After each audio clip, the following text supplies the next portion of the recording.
نحكم بينهم بما أنزل الله ولا تتبع أهواءهم واحذرهم أن يفتنوك عن بعض ما أنزل الله إليك فإن تولوا فاعلم أنما يريد الله أن يصيبهم ببعض ذنوبهم وإن كثيرا من الناس لفاسقون أفحكم الجاهلية يبغون ومن أحسن من الله حكما لقوم يوقنون يا أيها الذين آمنوا لا تتخذوا اليهود والنصارى أولياء بعضهم أولياء بعض ومن يتولهم منكم فإنه منهم إن الله لا يهدي القوم الظالمين فترى الذين في قلوبهم مرض يسارعون فيهم يقولون نخشى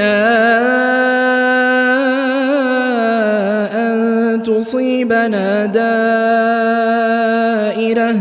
فعسى الله أن ياتي بالفتح أو أمر من عنده فيصبحوا على ما أسروا في أنفسهم نادمين يقول الذين آمنوا أهؤلاء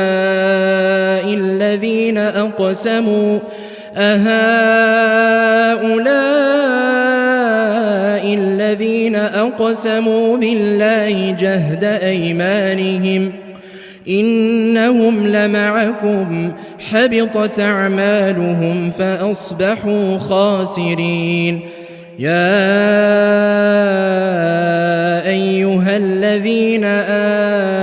آمنوا من يرتدد منكم عن دينه فسوف ياتي الله بقوم يحبهم ويحبونه أذلة على المؤمنين أعزة على الكافرين يجاهدون في سبيل الله ولا يخافون لومة لائم ذلك فضل الله يؤتيه من يشاء والله واسع عليم إنما وليكم الله ورسوله والذين آمنوا الذين يقيمون الصلاة ويؤتون الزكاة وهم راكعون ومن يتول الله ورسوله والذين آمنوا فإن حزب الله هم الغالبون يا أيها الذين آمنوا لا تتخذوا الذين اتخذوا دينكم هزؤا ولعبا من الذين أوتوا الكتاب من قبلكم والكفار أولياء واتقوا الله إن كنتم مؤمنين